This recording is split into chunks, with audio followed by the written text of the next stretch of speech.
Hello everyone, welcome back to Extract the Fact. I'm your host, Adam Israelovitz.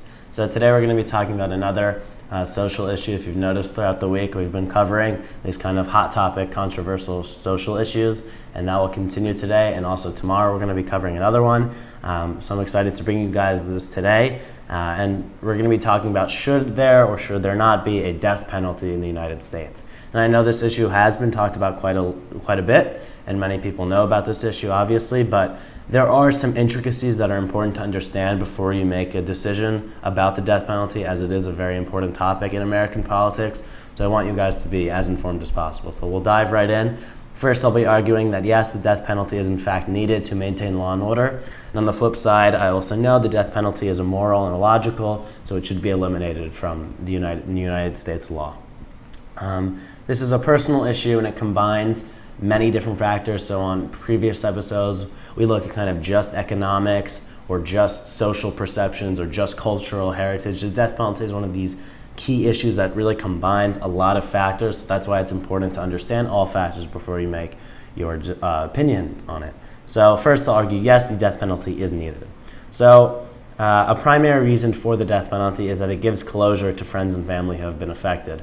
Now, let's say there's a criminal and a murder happened, and this criminal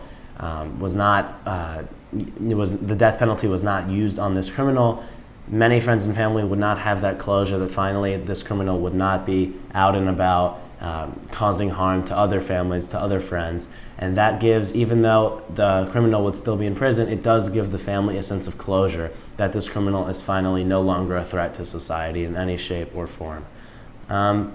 Another less personal reason is prisons right now are overcrowded. That's a primary reason why many people think that our criminal justice system is broken and failing right now, is because prisons are so overcrowded. And if we use the death penalty, prisons will not be as overcrowded. And that is one aid to fix the criminal justice system, or maybe not to fix, but to help the criminal justice system on its way to becoming a more efficient branch of government. Now, Antonin Scalia, who is the late Antonin Scalia now, he passed away last year. He's a conservative, very conservative Supreme Court justice. He argued that the death penalty is actually rightful punishment, and it is constitutional in contrast to what other justices on the Supreme Court thought. And he said, historically, the Eighth Amendment was understood to bar only those punishments that added terror, pain, or disgrace to an otherwise permissible capital sentence. And he says, I would not presume to tell parents whose life have been forever altered by the brutal murder of a child that life imprisonment is punishment enough. So he's saying life in jail is not enough for these parents, and he's justifying it with the Constitution, saying the death penalty is in fact protected under the United States Constitution. Now, David Mulhausen has a PhD in data analysis, and he's an expert kind of on compiling this sort of data for public policy. He says using a variety of samples and statistical methods, they consistently demonstrate a strong link between executions and reduced murder rates. So in short, capital punishment does in fact save lives. Obviously, this is his opinion mixed with studies that he's related to, but he's saying, as an expert in the field, there is a strong link between capital punishment saving lives because it deters the criminal. If the criminal knows that the penalty is, if he's caught, is likely death, that will deter the criminal from attacking another member of society. And a common issue in the past, in the 70s and the 80s for the death penalty, was that, well, this criminal could still be innocent. And now, and there have been cases where we found someone was, the death penalty was used on someone, and then we find out years later that is innocent, that the person is innocent. That is obviously a horrible situation. We want to avoid that at any way possible. Both sides can agree on that. And now we can almost always prove with advanced DNA testing and forensic science that, and modern crime scene data analytics, we can effectively eliminate almost all uncertainty as to a person's guilt or innocence. So with modern science, we can really eliminate that problem unless it's a drastic example, unlike in the past in the 70s, 80s, and even 90s. So now we'll flip the switch and argue that the death penalty is immoral and illogical, so it should actually be eliminated from American society.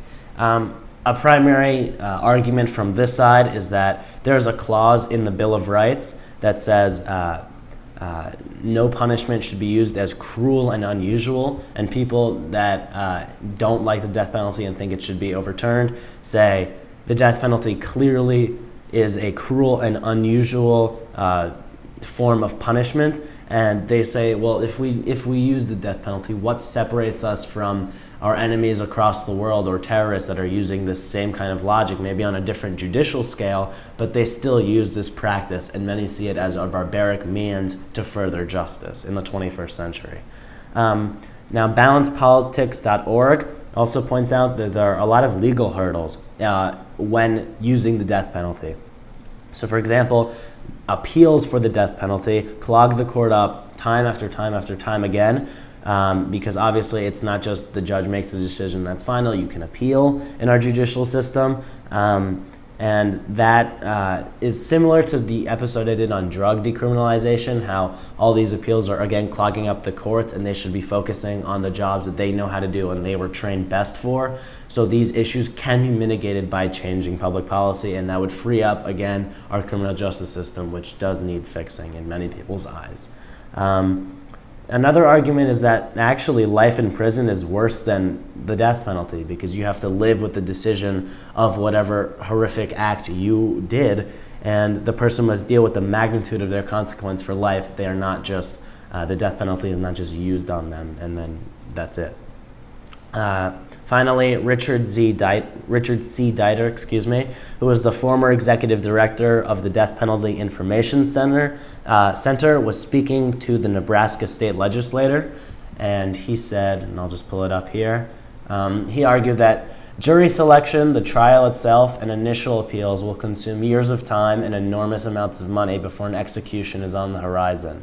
All of the studies conclude that the death penalty system is far more expensive than an alternate system in which the maximum sentence is life in prison.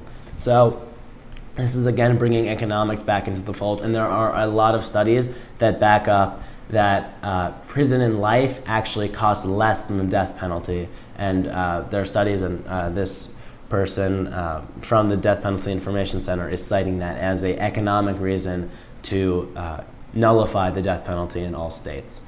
So I think that covers the basics of the death penalty. Obviously, there are a lot more social and economic intricacies that we could cover. I do think the death penalty is talked about a lot, and I think everyone should have an informed opinion about it, because sometimes we are too quick to make irrational decisions regarding it because it is a very sensitive topic. So I think it's important for everyone to be informed, and I hope you guys enjoyed, and subscribe and like and comment below.